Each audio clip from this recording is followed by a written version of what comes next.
It is 20 minutes after 12 and you're listening to James O'Brien on LBC, joined by Lewis Goodall to pick over the bones of this week's PMQs. But before that, you will be here next week, of course, with PMQs, but you will be sitting in this chair, Lewis. I know. Goodall. I'm your very own Oliver Dowden, I suppose, James, aren't I? God, I'm not sure what that says about... Do listen, listeners. So do tune in. So you're doing it all week? I'm doing it all week, Fantastic. yeah. Lewis Try Goodall. not to break it. No, well, please, be gentle with them. That was pretty good from Angela Rayner for a number of reasons. Yeah, it was very good. Look, it was a very well-constructed theme. It really, sometimes, with PMQs and the 6 questions, they can be a bit random. It sort of feels as if they're just sort of throwing... She's had a lot of practice. She's had quite a lot of practice now. And, the last couple were, they were fine, but, probably score draws. This one was a clear win for her because she did 2 things. She, first of all, to be honest, kind of showed him up a little bit in terms of the actual facts. She had a kind of litany of different sort of metrics and statistics, which he really didn't have an answer to. He said, well, we could trade on all sorts of areas of social policy, like important ones like child poverty, to which his answer was basically, well, here's my set of statistics, or we can trade statistics all day, which isn't especially satisfactory. And he responded with a series of pretty... not the most stellar jokes, I think it's fair to say. I don't think Friday night the Apollo's got anything to worry about anytime soon. But more than that as well, the overall framing, which was to take this, we have a bright spark in the Deputy Leader's office, whoever came up with this one, they can have an extra iron brew today. Because essentially, comparing it to the last time when the Prime Minister missed 2 in a row, John Major, 96, and that would have been more likely, by the way, because older listeners or PMQs, devotees will remember that back then it used to be twice a week. So it used to be on a Tuesday and a Thursday. So it was more likely if the PM was busy all week that would happen. And of course, basically setting up that the same questions, the same sort of questions were being asked back then by John Prescott to Michael Heseltine, setting up the idea that there is something inevitable about a kind of decline under Conservative governments. It was a smart conceit. Great spot as well. And to come back to it at the end, when you talk about construction, there was a real... Because I think the 3 PMQs ago, 3 ago with Angela Rayner, she got a little waffly. She got a little lost. Yeah, she kept to the point. Providing commentary instead of the question. But then to come back to it at the end, that was one of the sharpest PMQ tactics I think we've seen in a very long time. Yeah. And as you say, Dowden's jokes, they love hugging the money tree. Apparently they were literally, someone was saying, who's actually in the parliamentary gallery, was saying that they are quite literally stuck to some post-it notes on the front of the binder. So you can see them coming, when people say you can see a joke coming a mile off, in this case you really can, because you can see him leaning towards the post-it notes, and irrespective of what has gone before, saying, I've got this other thing. Love hugging the money tree. It would be mildly forgivable if it had been off the cuff. And then, of course, accusing her of trying to audition for John Prescott's job, which she's already got. She's already basically got, yeah.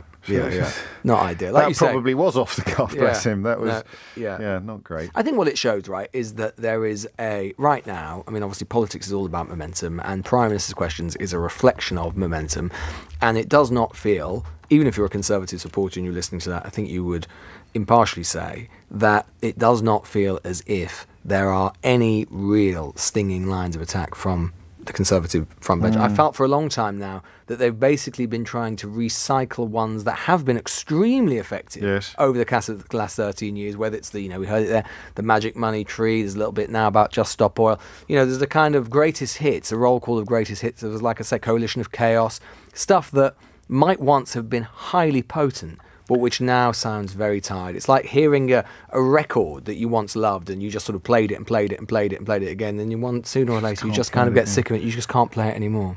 In fact, on apropos precisely that, the first answer involved a bit of long Corbyn, didn't it? It was Corbyn's another one. Another, which was very, very effective when Boris Johnson was doing it, but just doesn't feel as sharp when... And in a weird sort of way, it's ineffective on 2 fronts, which is that on the one hand, it's just ineffective because, like I said, it doesn't really land, doesn't feel particularly sort of germane to the moment that we're in. But more than that, it risks, one of the strongest charges against the government at the moment is that they're tired, that they're exhausted, they're politically, intellectually exhausted, they've got no ideas. They're living in the past. Yeah. And if you are quite literally recycling even political attack lines that were from your own sort of collection of greatest hits from sort of years gone by, it makes you sound like you're just not in the moment that we're in.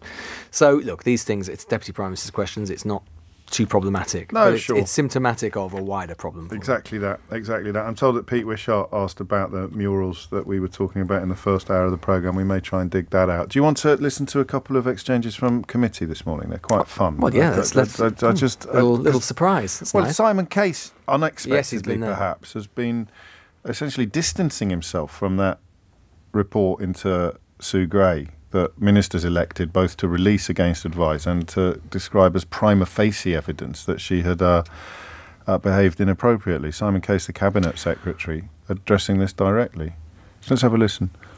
The Akaba report noted that the government had provided no evidence that Ms Gray had breached impartiality rules in her conduct after initial contact with the Leader of the Opposition's team last autumn. Can you confirm that that is your understanding of the situation? Yeah, absolutely can. Obviously not responsible for Akoba's words, but can be clear that we found no evidence that whilst employed as a civil servant, I mean actually at any point, but especially that time, Sue's advice was coloured by party political views or such factors. I mean, as the committee will know, Sue has had a long and successful career as a civil servant, I think 40 years or so, and has served governments of all colours. And through the process we went through, we discussed with officials and ministers, and nobody produced any evidence that could cast a doubt that Sue's advice was ever coloured by party political views. And so in light of that, may I ask what your view is of the former Prime Minister's suggestion that her Partygate investigation was politically motivated and, quotes, "it is no coincidence that she's gone to work for the Leader of the Opposition"? Well, obviously I don't speak for the former Prime Minister, but I refer back, we found no evidence that Sue's report was affected by party political considerations. And actually, I'm not sure the timeline as we now understand it from the material in the Akoba judgment quite works. I think, Sue's report was produced early in 2022. Her first contact, as we understand it from the material she's provided to Akoba, was in October 22, so seems to be a timeline, a gap as well. Probably as close as Simon Case will come to calling Boris Johnson a big fat liar. Well, it's fascinating, isn't it?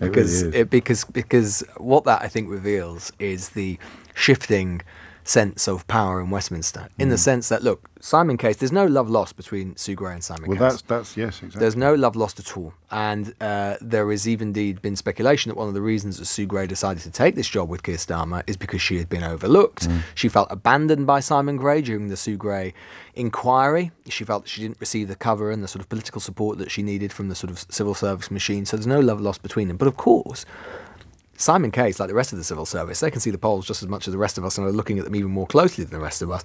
And they are now starting to seriously think that in a year's time or 18 months' time, there's going to be a new sheriff in town. And that sheriff will be Sue Gray. Yeah, good grief, yes. Sue Gray will be the Chief of Staff in 10 Downing Street. So suddenly she will be, in effect, she won't be his superior as such, but she will be on a level with him. And so I suppose in a sense, I mean, there's lots of speculation about whether Case would survive that transition for very long. But, make no mistake, the civil service will already be starting to very quietly think about what that government might look like. And of course, as we get closer to the election, there will be quite literally meetings between the civil service, the permanent secretaries and the shadow cabinet ministers to talk about their programme, what they might like to do. And so, Whitehall is very, very... It's nothing if not extremely alive to the wider kind of political winds, and that is part of that. Nicely put. And in addition to that, the sort of realignment that's underway, he is confirming that the evidence and the timeline makes a complete mockery of Boris Johnson's attempts to claim that Sue Gray had behaved in any way inappropriately or biased. It's impossible to fit the facts to that claim. This is.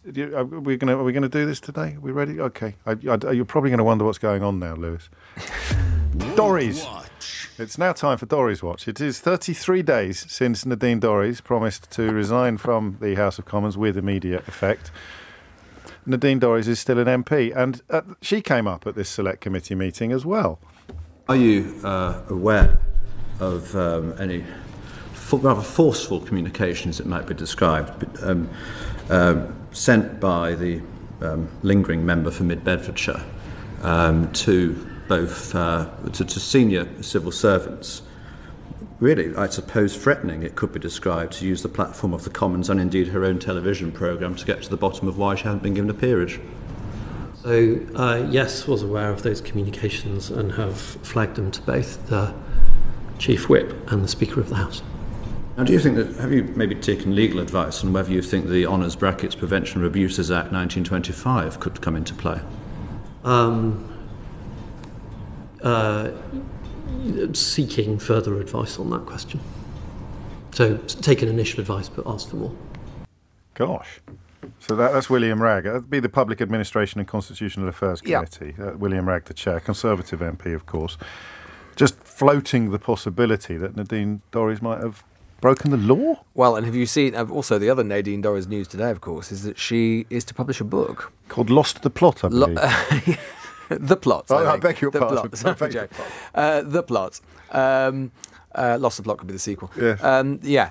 To her account of the Boris Johnson's downfall, which I'm sure will be an impartial and entirely judicious review of events. Helps us understand why she hasn't spoken in the House of Commons for a year. As you say, 33 days. I mean, it feels like the Elton John farewell tour was a long thing, but this feels longer. Yeah, I think Simon Case referred to her as the lingering member. The lingering, which again speaks to your realignment analysis, doesn't it? Because he's not remotely interested in staying in favour with these people. The Right Honourable and lingering member for Mid Bedfordshire.